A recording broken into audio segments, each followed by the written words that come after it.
Welcome to another edition of the Heron Outlet. She is Alex Winley. He is Austin Roblard. I am Ian Heston. Guys, Inter Miami goes into the Big Apple and suffers its first loss of the year, 1-0 on an own goal at the hands of Chris McVeigh, and that would be the decider as Inter Miami drops to 2 wins, 1 loss, no draws still on the year, and still up there in the Eastern Conference in this young season. They'll get their second chance at a road game coming up this Saturday when they head north of the border to Toronto FC in what should be a good game, but it will be without some stars. Let's start with the big one coming from that NYCFC game. Captain Gregore out indefinitely, according to the team, with a Lisfranc injury that he suffered on a tackle from our old friend Matthias Pellegrini. A very, very tough challenge that went in. Gregore was down on the field for quite a while. There were scenes that showed him on a cart on the sideline once he got off. The news coming later that it is, in fact, a Lisfranc injury, which is pretty serious. He underwent surgery earlier this week, successful surgery, and we wish him a wonderful recovery. Guys, typically with an injury like that requires surgery, it can be anywhere from 4 to 6 months. It could be as long as a year. There's a lot up in the air with something like that, a very, very specific procedure, a specific injury that requires a very difficult rehabilitation even after the surgical process and after the rehabilitation process begins. So let's start with the injury, and then we'll go to what it means for Inter Miami moving forward, just from losing Gregore right now for the foreseeable future. I mean, he's not, at least, don't even think that he's coming back before the summer. I mean, we're at earliest speculative would be in August. So thinking about that time frame, what are you losing right off the bat in your captain?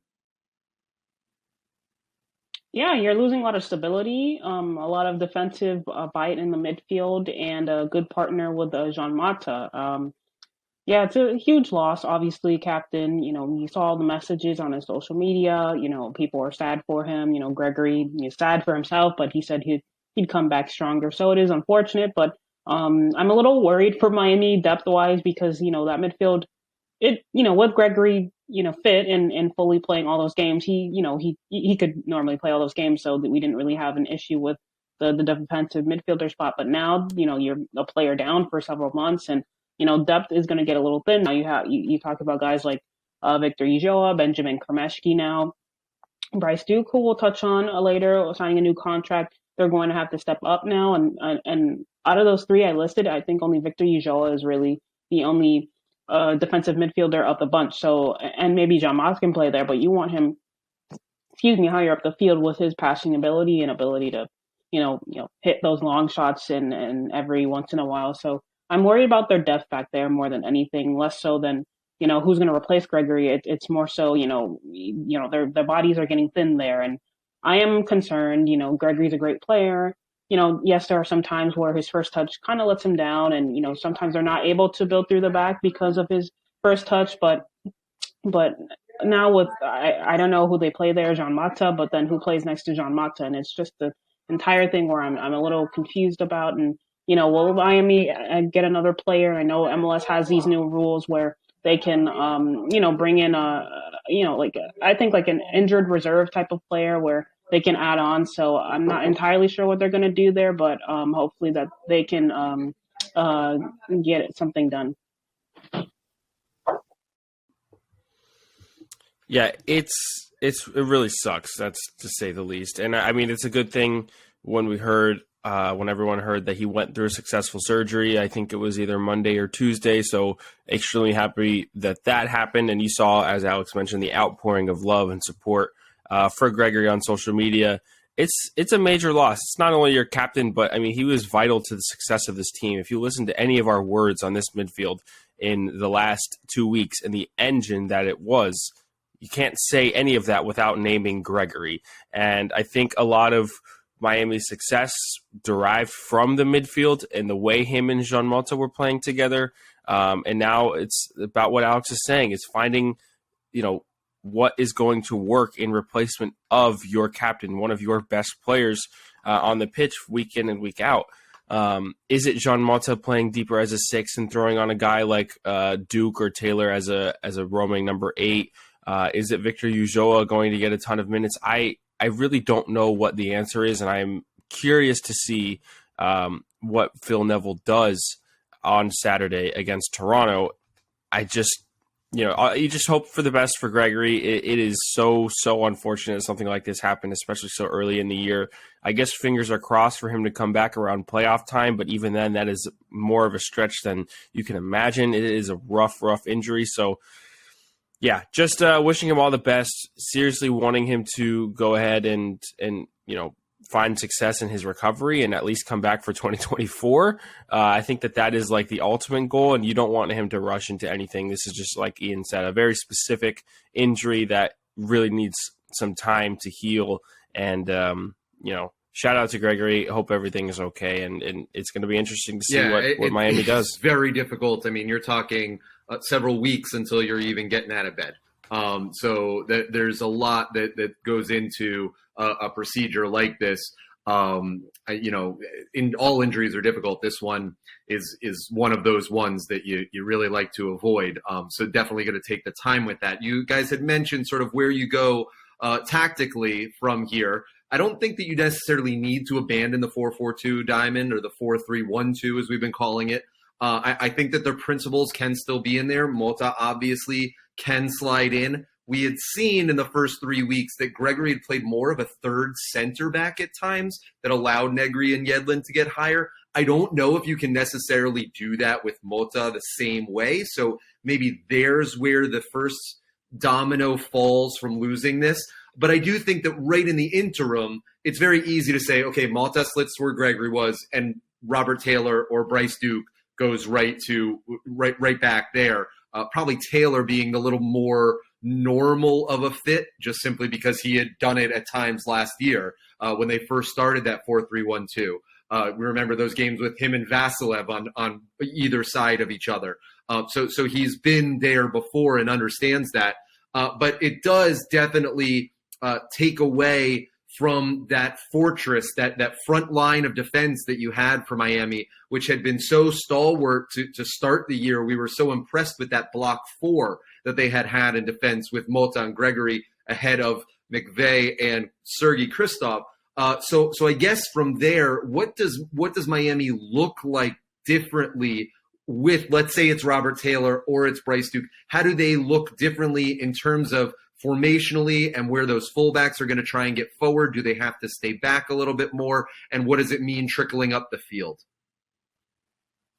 Yeah, I think Bryce Duke's going to get a lot more minutes now. I think Neville will deploy him as a box-to-box number 8 now, and I do think that it'll just be Mata, Bryce Duke, Victor Ulloa getting those reps. I think Bryce is really great on the ball and a great ball progressing player and technically good, but sometimes defensively he's 5'9" at best, and still one of the smaller players on the team, but still has that engine that can run for days, and I think he'll play more of a box role. I think Jean Mata will maybe drop back a little bit deeper, but not necessarily defensive, more so like a deep line passer that can pick out those wide players with his long passing ability, and maybe occasionally go up and linger on the edge of the box and be that long shot threat in front of goal. I don't think he'll be a pure defensive midfielder like people are expecting him to replace Gregory like for like. They're different players in that regard. So I think Miami will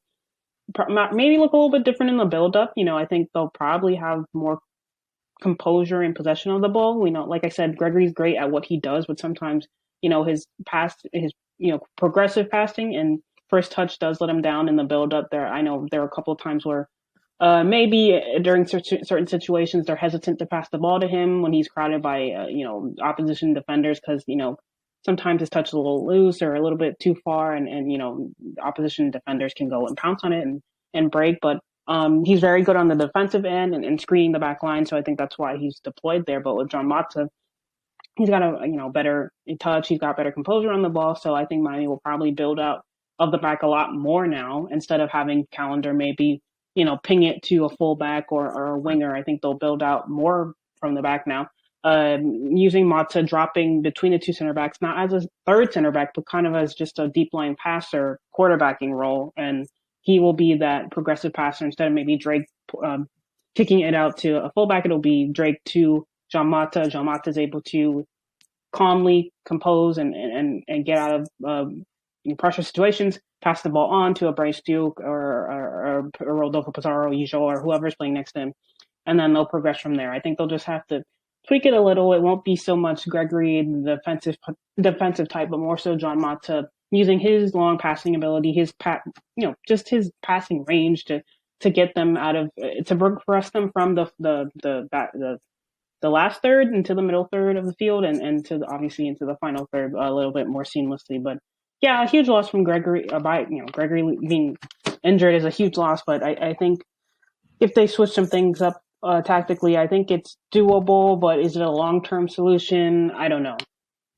Alex and Austin, you can speak to this too. Maybe is do you worry that Bryce Duke is too similar to Pizarro to make it happen in that 4-3-1-2? That both are progressive ball carriers, whereas before you had Mota that was almost more of the passer, Pizarro that was more of the dribbler. Now with Bryce Duke, you might have two similarities in that midfield, or am I overthinking that?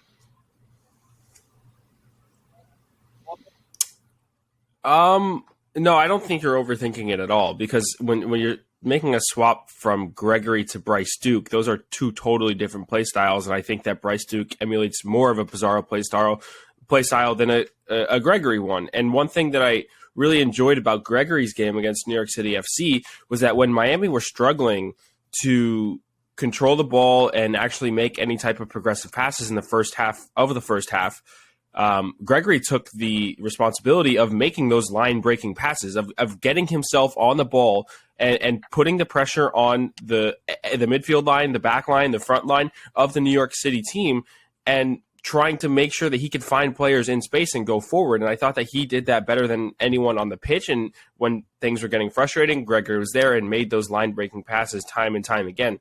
I don't know if Bryce Duke is going to do that in the same way. I don't know if he's going to be more – I mean, he probably is a little bit more similar, like you said, to Pizarro, and might be more dribble than you would necessarily want. What does that mean for someone like Stefanelli? What does that mean for someone like Coco Jean? Where do they play in regards to Bryce Duke? How do they find their way to get on the ball? And the way Alex was speaking of Jean Mota, you guys can correct me if I'm wrong.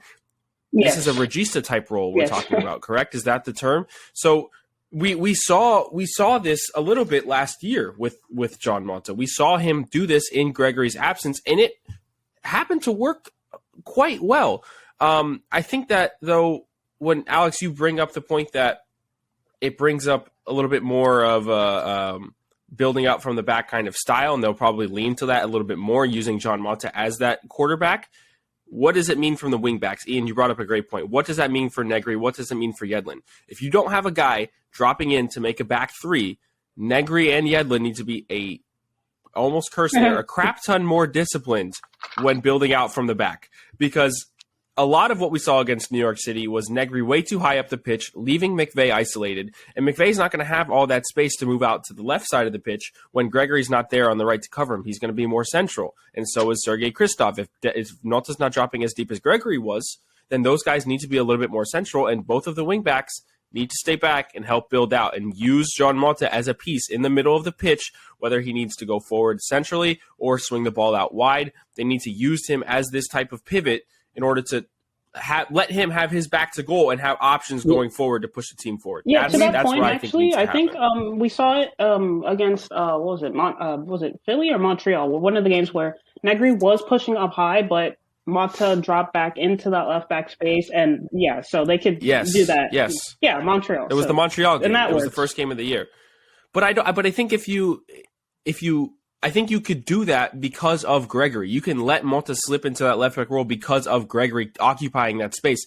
Bryce Duke or Pizarro, I don't think have the ability defensively to occupy that space, and I don't think that those are two guys that are going to want to pass out of the back. They're guys that are going to want to dribble, and that's going to force you into tight scenarios where you end up losing possession. So I could see it, but I also the think thing that it I makes see it a little from scary. it is Yedlin staying back more, and he's talked about this in the first couple of games, Yes. getting used to Negri getting so high. I mean, we saw against New York City, Right. He was even playing center back at times. It was a bit odd. He's getting so pinched in, Yeah. and I don't know if the field had to play with that, but he was very narrow against New York City. So maybe he has to go into a little more of a role, and then it almost could somehow. And now we're really tinkering with it. But McVay has played left back. So you could have a situation where you basically have Kristoff as your center back, McVay is the left back, Yedlin is the right back, and now you're with three at the back and almost like a diamond with Mota just a little bit in front. Right now you're Scares overdoing me. it, right? This is where one thing affects it. Now, I don't want to say that the broadcaster's curse is applied to you here, Austin, but I do have to mention that last week we were talking about how well Gregore and Mota were playing to start the year. And you'd mentioned that your biggest fear was, you had mentioned when the yellow cards start coming and hopefully not any injuries. Now this is faced with you pretty much for the rest of the year. So there's two questions to that. One, that we've kind of discussed already is how does all the trickle-down effect going to affect this? But two, John Mota still is prone to yellow cards. It's going to happen at some point. Then now the question becomes, now what there? Because you had mentioned, Alex, that you're very thin. Now you're basically right on the edge. And, I don't know if Uoa can still go 90. It's great in a sub for the last 10 minutes. It's been fine. But I don't know where you would turn. Kremeshi just turned 18 a couple of weeks ago, or not even. I think like a week and a half ago. So I don't know who you turn to there and what would happen. So I remember when they played at Atlanta last year, and Gregore was out because of yellow cards. I think it was one of the two, and they tried the 4-4-2. It was like the first time that they had tried it with the diamond with only one of them, and it just looked lost. And that's, I guess, my biggest fear right now. I'm sure that they've had a week to prepare. They've had a week knowing this heading into Toronto. I guess I just wonder where they're going to find the depth here that really does it. I hate to bring this up, but it does also naturally bring up, and we don't have to talk about it like too long about this, but Sergio Busquets is still out there. With the rumor, the possibility, this now would make a little more sense. And where do you go from there if that is a potential solution to what you're going to do for the rest of the year? It's funny because you mentioned they played Atlanta and Mata played as a singular pivot and they lost, but just before that they did play Atlanta at home and Mata played as a singular pivot and they won that game 2-1, but they had in this game, Mo Adams was playing as a center defensive midfielder type next to Mata, so it kind of worked out in the end. But yeah, I don't know. Maybe you mentioned Busquets, but that's not until the summer, and still it doesn't fix the problem now. So yeah, I really don't know, and we'll hear from Phil Neville and his comments about it. But yeah, and we also have to mention that Miami have the sanctions, so I don't know if they can go out and rearrange the cap to bring in someone. But yeah, I think, I'm just worried about their depth back there and whether or not they'll be able to last the season because they're going to have a lot of games, Leagues Cup, if they make the playoffs, and maybe Gregore will be back by then. But yeah, that depth I'm just concerned about more so than, who's going to start really. Yeah, that's another good point you bring up though, Alex, is if they do get that injury exemption, don't forget that Gregore now being a designated player and possibly wanting that contract bought down in the summertime, if you get the exemption, I think I'll have to look into it, but how that's going to affect the cap, if you can defer that money. I'm not, off the top of my head, I'm not actually 100% sure if you can, but that would be a big, big solution if they're able to defer that money and open up that slot without using allocation money because of this. Yeah, that would definitely be interesting. Austin, you had mentioned Coco Jean and Stefanelli, which is kind of when we're talking about the trickle down effect of what's happening here. We do still have a situation with Leo Campana, who has been listed week to week with that calf injury. He was not available for New York City. they when Phil talked last week, it was with the potential of Toronto. We still don't know if he's going to be back available, maybe for the bench to see. We'll find out if he travels tomorrow. We're recording here on Thursday. When they head out on Fridays, if he is going to travel with the team.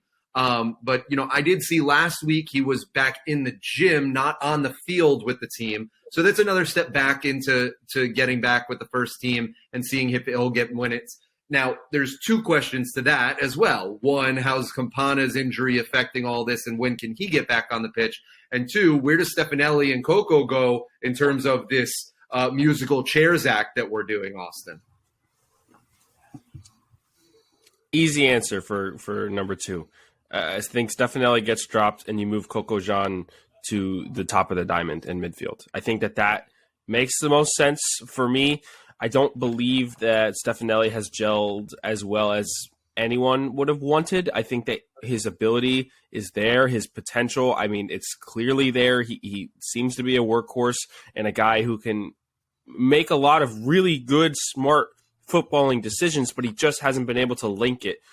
We saw a little bit of it with the offside shot that Joseph Martinez had after Pizarro won the throw-in and made a really quick play. That was a really nice through ball, and it was a glimpse of something that is really positive from Stefanelli and a part of his game that's going to be useful down the line.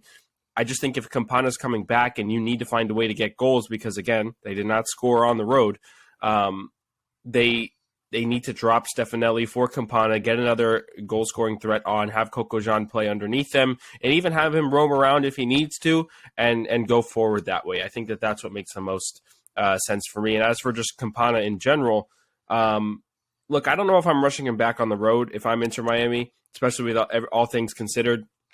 I think we don't really have an update as of right now, Thursday, as we're recording. We're looking forward to it on the weekend. And I know that Phil Neville did have some hope and some optimism last week, but I think if there is a little bit of a question mark at all, even half a question mark, I just don't know if there's really a point there. Joseph Martinez found ways to get in positions to make really good efforts on target. I think if he continues to do that and players like Pizarro and like Stefanelli can find him in those areas and continue that, then they should be, primed to get a goal against Toronto. So I don't know if you necessarily need Campana. I think it's okay to forfeit the second striker in this one and go ahead and let Campana rest one more week and see if he can come back home and get him started yeah, and that I way. also want to touch on I lost my train of thought here, but you mentioned something about just like Campana and the injuries and Stefanelli, right? So I think Stefanelli is being misused a little bit. I feel like we have the scouting report up on the Heron Outlet Substack, but I think he's being misused. I know during preseason there was a big talk about him being played in the 10 position and playing as that kind of hitch player that can transition offense to defense, but I feel that he's, talking to people that watched him play at his previous club. He's a number 9. Honestly, he's a central striker, but obviously with Campana and Joseph there, he's probably not going to get much game time there. But he can also play as a left winger off of a number 9. So, and there was a moment during the NYCFC match where he switched over to the left hand side, and Pizarro went through the middle and. I don't want to say the team looked better or good, but Stefanelli looked much more comfortable on the wing and trying to get him behind playing as a winger than he did as now what Neville has him playing as a kind of a central number 10, which I don't think that suits his skill set. So I like that. I feel like a lot of his problems gelling is because he's being he can play through the middle, but I think his preferred positions are either as a number 9 or a second striker or playing off the left-hand side. So right now, I don't think we've seen him in his best position quite yet. And I agree I think he needs to get, just his feet under him and maybe you drop him for a couple of games. No, not like banish him into the shadow realm or anything, but like just have him on the bench and, maybe bring him on the 60th minute for, I don't know, like a Coco Jean or a Pizarro, and have him play off the left, or even come on for Joseph if Joseph isn't if the full 90 for Joseph is too much, maybe have Stefanelli play as the number 9 and drop deep and try to link that way. And I don't know. I think there's just a lot of ways to go. But regardless of what happens, Neville's going to have to find a way to, get his best players on the field and get them going because, with Gregory out and now the Toronto away, and I know Toronto have their injury issues with Insigne and all that jazz, but they're gonna have to find a way to get results now. Their captain's out, and you just got to find a way to win. So let's talk about that. Let's talk about Toronto for a little bit because as I was looking at it, I was very critical last week of the offense, and I thought maybe I've been a little too hard on it. It didn't look fantastic against New York City FC. But with the numbers, they're telling a different story than what my eye test is telling me. Inter Miami right now is third in the Eastern Conference in XG. Granted, 3-game small sample size is tiny, but they're also fourth in shots on target. They have 7 goal-creating actions in 3 games. That's not bad. I'll take that. And especially if you're scoring 4 goals off of 7, that's a pretty good – that means that the goal-creating actions that you've taken, you're having a better than 50% rate of executing on those. So those numbers tell me that Miami is starting to find a rhythm with offense that might be lurking underneath the surface that we haven't seen. And it looks to me like this is a Toronto team, again, that they can go after and attack. I talked about it again and again about away goals. Away goals are going to be a huge theme for this team this season. They only scored 13 road goals in 18 games, including the playoffs last year. They didn't get a goal in the first road game of the year this year. So right away, that jumps off the board. And that's the only reason, Austin, that I would say you need to find Campana as soon as you can, because now you're down 2 designated players if he can't go. You don't have Gregory. You don't have Campana. The only one left is Pizarro. And he hasn't really gotten going in the offense department as he is doing very well in the midfield and was getting along very well there. We haven't seen the goal scoring necessarily outside of that wonder strike in the last preseason game. So Toronto's coming in banged up themselves. They'll be without Insigne, like you mentioned, Alex. He's out for the next, I believe, 3 to 4 weeks, that first week being this week against Inter Miami. So they catch a break on that end. And a Toronto team that was expected to be one of the top teams, or probably one of the most improved teams, at least in the Eastern Conference this year. And that first week, they gave up a lot of goals that almost, you would say, Sean Johnson cost them the game, the new goalkeeper, the fantastic goalkeeper that they had. And they're still trying to figure out a lot of changes for them and how that's going to work. This is 2 teams right now that I think just don't have a great read on each other because they're both still figuring out themselves right now, heading into what could be a really quality matchup, especially in the Eastern Conference slate this weekend. Yeah, I would say, a lot of eyes, of course, from the Miami point of view, especially defensively and in the midfield, are, containing Bernardeschi. That's simple. I mean, that is going to be a focal point of this one. And one thing I should respond to you, Ian, I'll let Alex go ahead and touch on the matchup right after this, about Campana and the goal scoring. And a lot of what you were talking about, the goal creating actions and how they've actually been sneakily improved in the numbers and whatnot. I liked what I saw, as I mentioned, I think a little bit earlier, from Joseph Martinez in New York City, in the New York City match, especially in the first half. I thought that he played a game, and I had some disagreements on Twitter, even though I gave him a 6.5, which is just above average, if that. I had people coming at me saying that he played a bad game, and that because he didn't score, like he shouldn't deserve that kind of a rating. I was like, guys, this is the first time we've seen Joseph Martinez find himself in the areas where he thrives in. It was the first time in 3 games. And if that continues, there is no doubt in my mind that he can become a double-digit scorer in the league this year, even without scoring in the first 3 games. Him finding those areas and also becoming available for the passes that were coming in from the guys like Stefanelli and Pizarro, and even if Duke is to come on and start against Toronto, if he can find himself in those ways, and we know Bryce Duke loves a little crafty pass to get inside the box, if that continues and those shot-creating actions continue to foil in, Joseph Martinez is going to get on the score sheet. Like, I just think it's inevitable. It's absolutely inevitable, and that's why I'm not too pressed on it. I was pressed on it going into the New York City match because I talked to you guys so much about in the pod about how they weren't creating those clear-cut chances, but I believe that they found a way to do that against a New York City defense at home on this narrow pitch in unprecedented circumstances that, looks pretty good eye test-wise for a good stretch of the first half. So I think that they're okay. I think that they will be able to make it work, and I think we will see a couple more clear-cut chances from Joseph Martinez, and I'm obviously hoping that one of them go into the back of the net,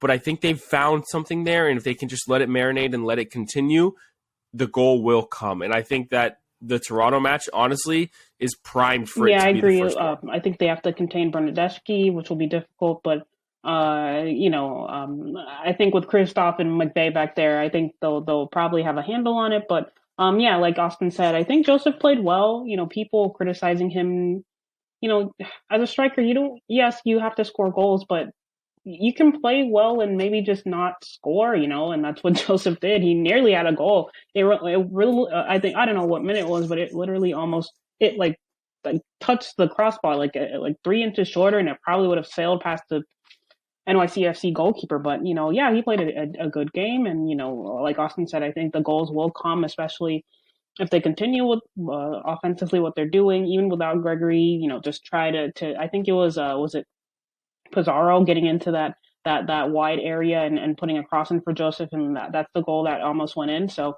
I think they just have to keep pushing and keep doing what they're doing, and then the goals will come. This is a 4-2-3-1 Bob Bradley team. We all know that. It's been like that forever. It's got the ageless Michael Bradley in the middle with Mark Anthony Kaye, Bernadeschi right up top. I do worry about the striker that they have up top, DeAndre Kerr, who just got his first goal of the year, I believe, last weekend against Columbus. And another one of these young 20-something Canadians that they just have produced again and again and again, it seems like right now. But this is also a Toronto team that in all 3 games this year, they have led at some point.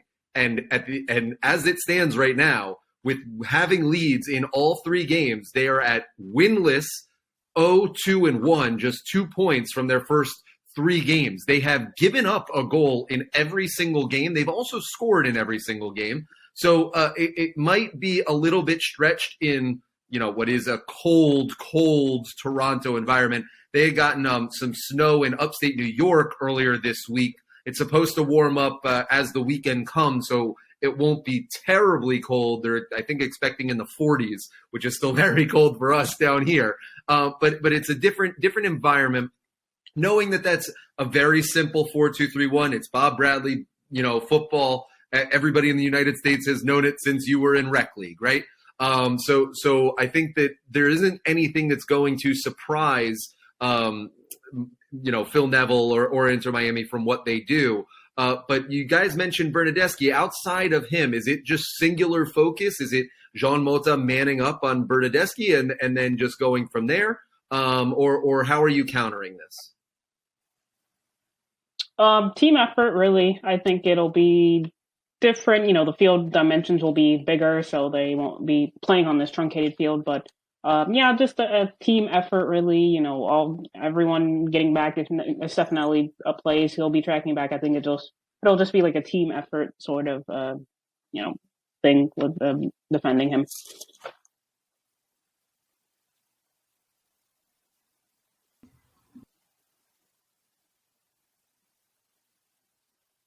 You muted yourself. You turned it on and then turned it off. Yeah. I thought it was off. I'm sure it was riveting. Let's hear it. One thing that I I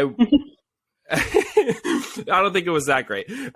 One thing that I think that I want to see from this midfield in Gregory's absence against a midfield like Michael Bradley and Mark Anthony Kaye is can they keep the possession in areas that are important, are vital for the offensive success. Bernadeschi running around up there is going to be hard to contain. You don't want to see these guys get caught out and have the center backs, caught on an island with Bernadeschi running at them.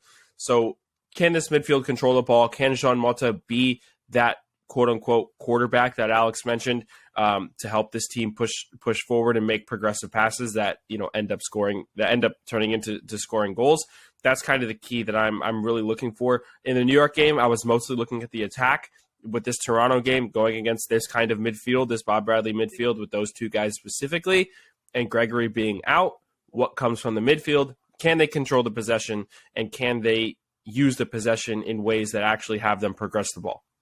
Drake Callender named to another MLS Team of the Week this past week, and it really seems like it's a amazing start to the year, exactly where 2022 left off for the youngster. He now is second in all of MLS in shot-saving percentages at 94%. The only goal that he's allowed was an own goal. So the opposing team has yet to score against Drake Callender this year. He's not only second in shot-stopping percentages, but he's also second in shots saved at 17. Only William Yarbrough of the Colorado Rapids has one more than him right now. So second in both of the major categories. I got the chance to sit down and have a very long, extensive half-hour interview with Chris Barakis, the Inter Miami 2 goalkeeping coach. He's also the director of academy goalkeeping for the academy. And really, if you want a master class on goalkeeping, he went through it all. He really took a deep dive into understanding a position that I think not all of us necessarily understand all the times, and the different nuances of what they're going through in training, what they're looking at, what they're going through each day in potentially preparation for each week. And one of the things that I found interesting with what he was talking about with Drake is that within the goalkeeping room, what Drake has been able to do is provide, and we've seen this, but it goes as no surprise, a calming presence to the goalkeeping room around him, that Drake always has a good head on his shoulders, pun intended for the goalkeepers out there. But to understand that with all of this transition right now with Miami, losing Gregore, not having Campana, trying to bring in, 4 new guys, 5 if you want to count Pizarro, 6 actually if you want to count Pizarro, that there's so much difference ahead of him that he can really sit back and say, don't worry if I'm getting all of these shots taken, I'm still blocking it. He's had a great start to the year. I mean, A+ start to the year for him, and they've needed it. Mind you, they've needed it to get off to this good start. They'll probably need it more throughout this season, but this is the type of performance that gets you that new contract that he actually deserved, Alex. Yeah, and Drake, he's super grounded. He does yoga, poetry. It's, not, just hobbies of his that, he likes to do, and it's nothing weird or anything. It's pretty respectable. And yeah, it shows in his demeanor and how he plays on the field. Very calming presence, great shot stopper, top 2 in almost every single goalkeeping category. Very great, very respectable. Obviously not as good as feet, but who cares if he's not stopping shots? You don't want that. So Drake's a great goalkeeper. And they locked him into a long-term deal earlier in the year, and I tweeted something out earlier about how with Bryce Duke, Kremeshki, Borgelin, Drake, Callender, Campana, heck, even the Noah Allens and Ian Fraser of the world, every single some of the players that they've re-signed and signed to homegrown contracts are all under the age of 25. And 4 years time, if they keep this core together, Miami can be pretty cohesive. So, and Drake Callender is a part of that. So great guy, brilliant at yoga. I've even started doing it just to to reset the mood and everything. So and he's I don't know, like, what more to say? Like, a year, like in 2021, we were discussing, Marsman and Callender and, the backup goalkeeping situation. Now there's a clear number 1, and I don't think anyone's doubting Callender's ability now.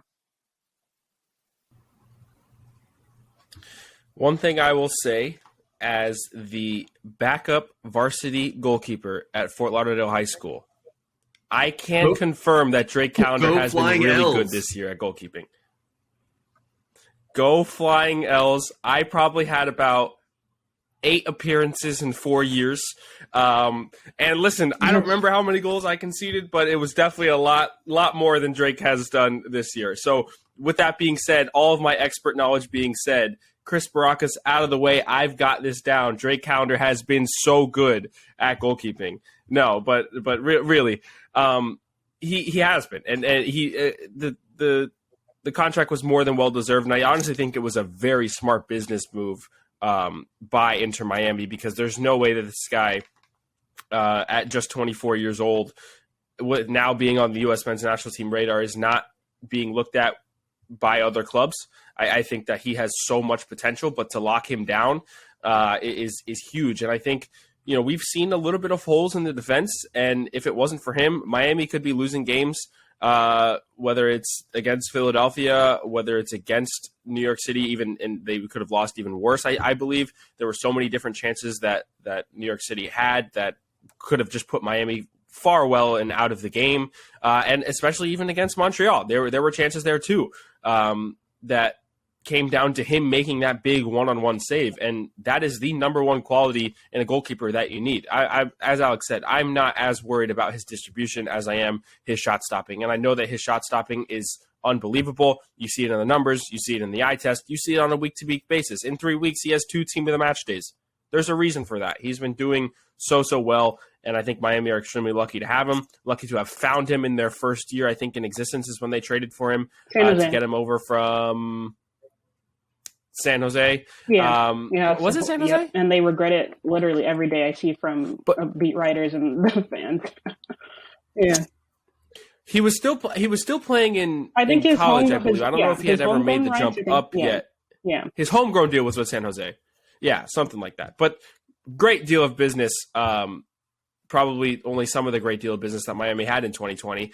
And then to have it expand in the way that it has all the way to 2023, it's been, it's been a blessing. You're going to get me for a while with those team of the match days. It's going to take me a while. We're doing match days now instead of weeks.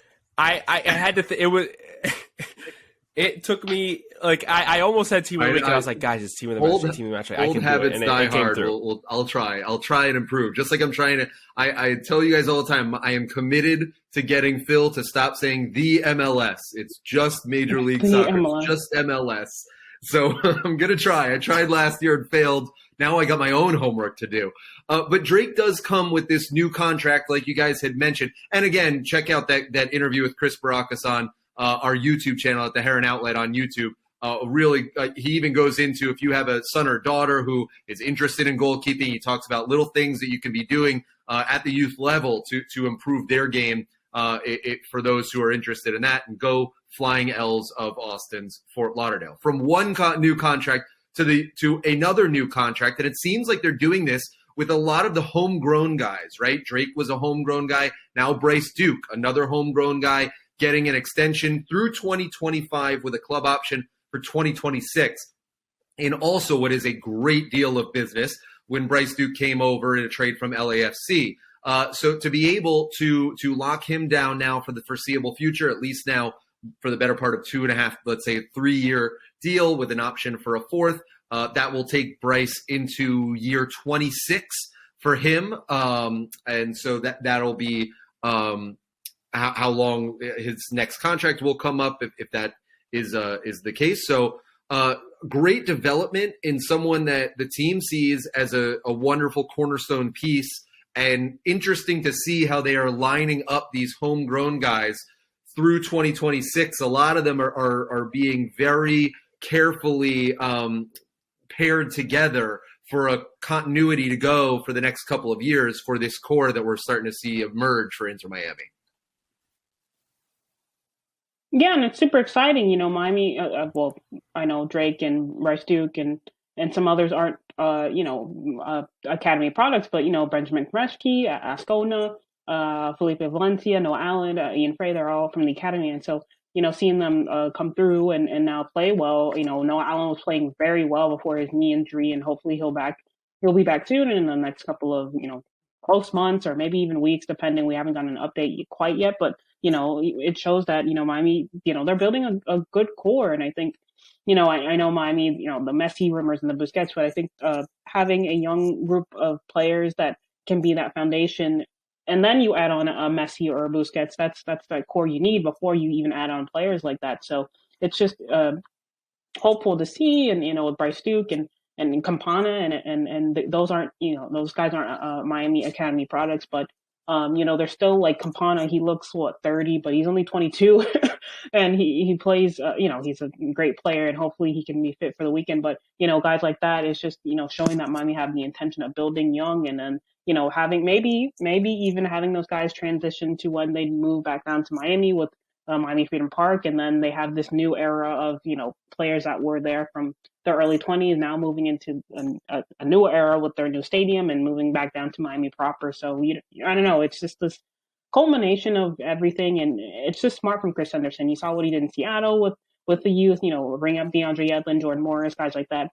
And now, I think even like I believe Obed Vargas, he's a really young, talented player. I don't know, if he was there when Chris was there, but still, I'm sure he was in the Sounders Academy when Chris was there. But just these young players coming up, and yeah, it's cool to see from a journalist perspective, and hopefully those young players that Miami have signed over the offseason, they can contribute. We already saw Schneider Borgelin. We already know what Bryce Duke can do, Campana, Noah Allen. So the rest of them will now come through it and help contribute. Austin, you now have speaking of Austin. Chris Henderson. Go ahead. Oh, go ahead. Well, I was going to say, speaking of Chris Henderson and what he did in Seattle, just to touch on Alex's last point there, right before he left for Miami, he had built he built at the same time one of the cheapest backlines in all of MLS, and then one of the best backlines in all of MLS at the same exact time. And I am very curious to see the numbers on Sergei Kristov, on Franco Negri, and to see what those look like, and see what he's done in terms of bringing. Yeah, and Chris McVeigh even. I don't remember what his salary was. We can probably, I'm sure we can go back and look at it. I think the MLSPA report will come out sometime in April, hopefully mid-April, so we can look. But we know Yedlin is probably getting a pretty penny. But outside of that, with Callender, with Kristov, with McVeigh, with Negri, Mabika, Saylor, those guys who have all come up in ways that were cap-friendly, it's a lot of what he was doing over there in Seattle, and I think that is something that is absolutely massive. Sorry. No, Ian. I was just trying to – I was going to point out that basically where all of this is lining up, you have Drake that is now signed through 2025 with an extension for with an option for 26, Duke with it through 2025 with an option for 26, Kremeshki through 2025 with an option for 26 and 27. You have Borgelin through 2024 with options for 25 and 26. Harvey Neville through 2024 with options for 25 and 26. So they are really setting up for this core to be for the next 3 years, potentially 4, before they really even need to consider being the big bucks. And as we're talking about in a couple of years, with the potential of a new stadium moving there, having this core stay together is very Chris Henderson ball to line it all up. I think is really nice. The other aspect of that, which I want to get to, it's always a fun topic for us. Inter Miami 2, where a lot of these guys have come through, begins their season a week from this Sunday, as they will take on Chicago Fire B. They will play a 28-game season this year, up from 24 from last year, and a couple of interesting changes that they made to the MLS Next Pro season coming up. Inter Miami will be in the Central Conference, or the Central Division inside the Eastern Conference. That will be alongside Chicago, Cincinnati, Columbus, Nashville's minor league team, which is in Huntsville, Alabama, Atlanta, and Orlando. Of those teams, one of them will win the division, automatically qualifying as a top seed. And then from there, seeds 2 through 7 will be wildcard teams, or 3 through 7 will be wildcard teams from the Eastern Conference. So that'll also be your Torontos, your New Yorks, etc. So from there, you have a new playoff format with 7 teams that will go through the playoffs, with the number 1 team getting a bye to the conference semifinals. But an interesting caveat that they have here is that the higher seeded team will get to pick their opponent in each round of the playoffs. So if you're the number 2 seed and you think you have a better shot against the number 4 seed, you can pick them and steal home field advantage and take them head to head in the first round. It's a wild idea, something that I find very interesting. I want to get your guys' thoughts on that. I also want to get your thoughts on the new substitution rule in terms of when a player is substituted out, they will have 10 seconds to leave the pitch. If they do not leave the pitch within 10 seconds, the team that is subbing the player out will play a man down for 60 seconds, and that is when the substitution will occur. So they will play a minute down a player, that in an attempt to speed up the game. So 2 very interesting and innovative ideas coming from MLS Next Pro on a brand new season. It's definitely creative. And Austin is giving me a stare of confusion, dismay. I can't tell if you like this or hate this or are just bewildered. I kind of love it.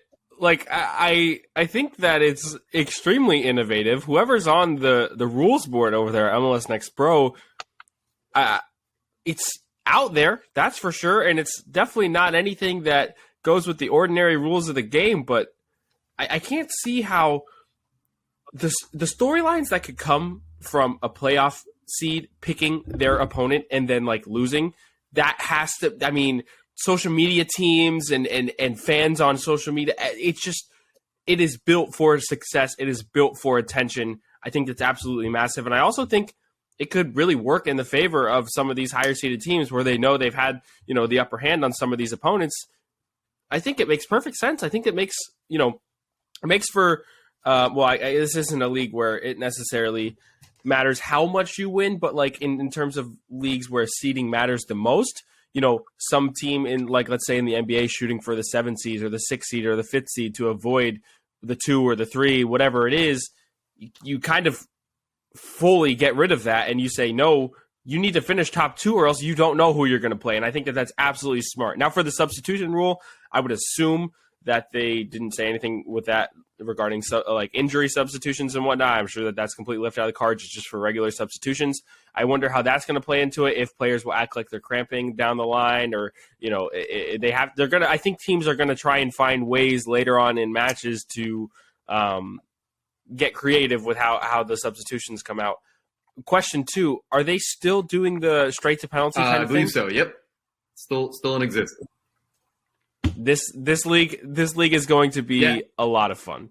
I think that there is a lot to be said for what they've done. And obviously, as Ian mentioned, we love watching Inter Miami CF2. A lot of the players have come from there, and I'm sure there's going to be a lot of standout names for us to watch this year. And you're going to get guys like George Acosta getting a lot of minutes this year, especially guys like Edison Ascona and Israel Boatwright, both players called up to the Dominican Republic as well. Both will probably, I imagine, feature very heavily in Inter Miami 2 this upcoming season. Again, they start their season March 26th against Chicago Fire B. That game will be at home in Drive Pink Stadium. It's a 6 p.m. game. They play earlier for Inter Miami 2. Guys, before we get out of here, it is March Madness. The Canes are in both the men's and women's tournaments, and we'll be having a lot of fun. Well, I'll be having a lot of fun watching them on Friday and Sunday, hopefully, as they get wins going. I wanted to play a little bit of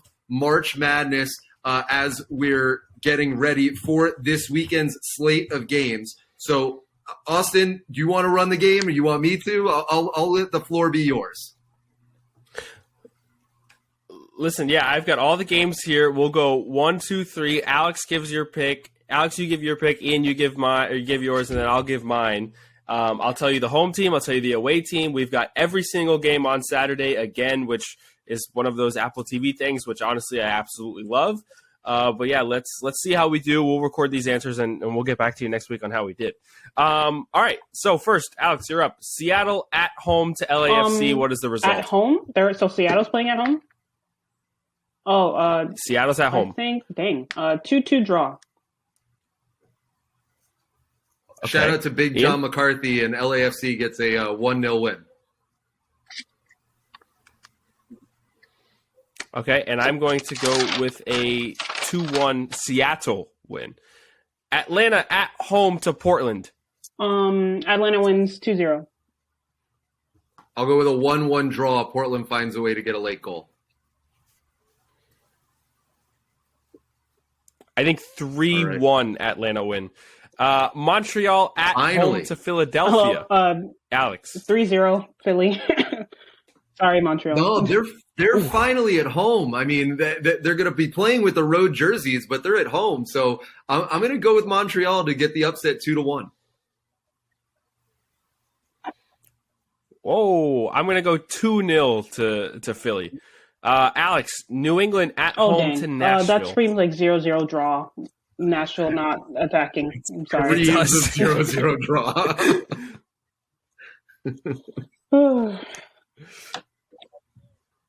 I would say 1-0, give it to Nashville. New York City FC at home to DC United. Alex. I'm picking DC just despite New York for their small field. So DC is going to win 2-0.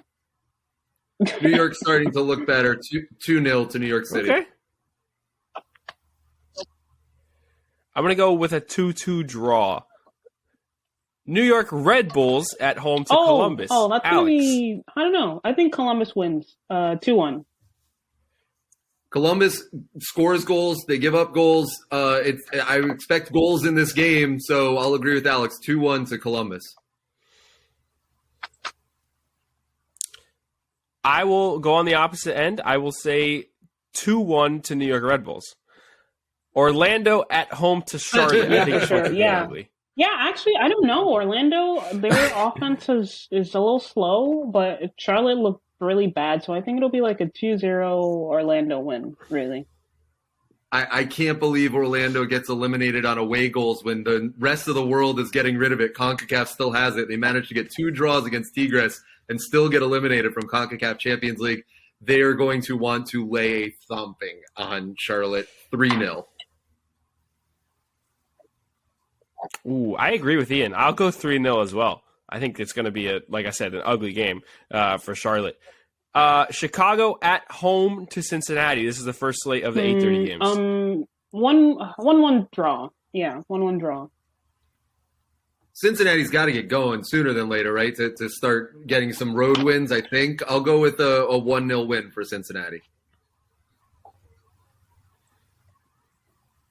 I'm going to say 2-1 win for Cincinnati. Now we're on to the West. We've got FC Dallas at home to Sporting Kansas City. 2-1. Alex.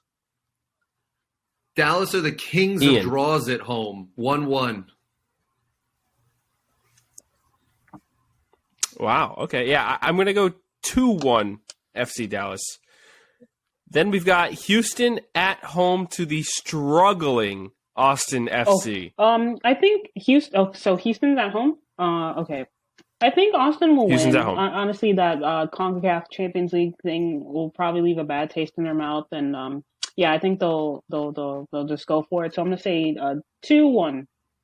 Absolutely unbelievable that Voilette, I think I'm pronouncing that right, FC from Haiti wins 3-2 on aggregate. Austin had over 30 shots in the 2-leg tie, and they cannot score 3 goals to advance. I think they're the first team to lose from a Caribbean nation since 2012 in the CONCACAF Champions League.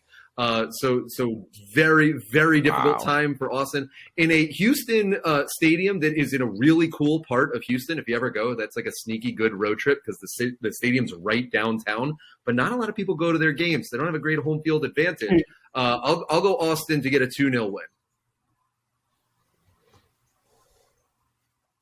Yeah, I was going to say 3-1 Austin FC win. Then we've got St. Louis City at home to San Jose. I don't know. San Jose is going to give up some like crazy back pass that sees St. Louis score again. So I think it'll be like 2-0 St. Louis. 2-0 St. Louis. They're going to go 4-0 to start their. Their home field is very 4-0. good. I just feel they're going to win. It is. I think that the perfection ends here, but it doesn't mean that it's a loss. It'll be high scoring, so I'll go 2-2 in a draw. I think St. Louis lose. San Jose have looked okay in their last 2 games. I'm going to say a 1-0 win to San Jose. Colorado at home to Minnesota. 1-1 draw. Yeah. I think this could get ugly. Colorado has looked dismal defensively to start. The only thing going for them is the weather. That they might root for a snowstorm or something, but I'll go 2-0 to the Loons. I'm going to say 3-2 to the Loons. I think there's going to be a lot of goals in this one. And then right before we get to the Miami one, the penultimate one, LA Galaxy at home to Vancouver. Vancouver's an interesting team, so I don't know. So was it the Galaxy and Vancouver? Yeah, Galaxy are at home to the Whitecaps. Okay, so I think the Galaxy will get it together and maybe win this 2-1. The Galaxy have had a weird start to the year, right? They had El Tráfico get canceled. They got absolutely smashed by Dallas, and then one of the most boring games you'll ever see last week against Kansas City in a goalless draw. Vancouver's coming off of how many goals did they score in their CONCACAF Champions League? I mean, they had 5 in the first leg, another 2 or 3 in the second leg. I think it was 2 in the second leg. So they're scoring at will. So I think this is high scoring. Give me one of those crazy Galaxy games where they win 4-3. Wow. Okay. Yeah, I'm gonna say 3-2 Galaxy, and I'm gonna throw in a little bonus one here. Does Ricky Puig get his first assist of the year? Yes or no? With that many goals, the Whitecaps haven't started MLS well. They haven't won an MLS play yet, so that's a big factor into why I think the Galaxy will probably win. And the thing is, they play that Christmas tree that we were talking about over text, right? Yeah. Julian Gressel moving up the pitch a little bit. Trip midweek, a long midweek trip. I mean, they had to go all the way down to Central America yesterday, so it's a lot of travel. Yeah, definitely. Okay, last one. Toronto FC at home to Inter Miami. Let's cap it off, Alex. I don't know. I don't know. I don't know. Yeah. I know you love predictions, Alex. Alex. With Gregore, I think because soccer is so unpredictable. But with Gregore, I would have picked Miami to win. But honestly, I don't know. I think it's going to be one of those nasty 1-0 losses for Miami. Honestly, it just feels that way. So I'm picking Toronto to win 1-0. I don't see where Toronto's offense comes from without Insigne. Osorio's good. Bernadeschi is has been world class. I really like DeAndre Kerr, but I think that they're going to struggle to break the back line for Miami. I think that this is where Joseph finally breaks through and gets his goal. 1-0 to Miami, coming home with their first road win of the season. I say 1-1 draw. Miami take home a point to drive pink. Ian, thank you so much, Austin. As you had to learn last week on our Twitch stream how many of these I have to go through off the top of my head every single week. Make sure you check out Austin, his Twitch stream with our producer Andres. They do a great job. That was awesome last week with Christian Polanco from the Soccer Cooligans. We're looking forward to this all season long, Thursday nights. To join Austin and Andres on Twitch as they play FIFA, get you set for previewing Inter Miami's opponent this upcoming year or this upcoming season each week that they go through this season. That will do it for us on this week's episode of the Heron Outlet. Make sure you go through all of these and subscribe and like all of them on our Twitch channel. As previously said, our Substack, theheronoutlet.substack.com. Subscribe to us on our YouTube page. Leave a comment, like and share it. Like and share and follow us on Twitter, on Instagram, Google, Spotify, Apple Podcasts, wherever you get your podcasts at the Heron Outlet. I think I got all of them, right? That means for our producer, Andre, TikTok. And TikTok. How could I forget TikTok? Follow us on TikTok where all of my mistakes are wonderfully shown every single week. For our producer, Andres, she is Alex Finley. He is Austin Robillard. I am Ian Heston. We'll see you back here this time next week.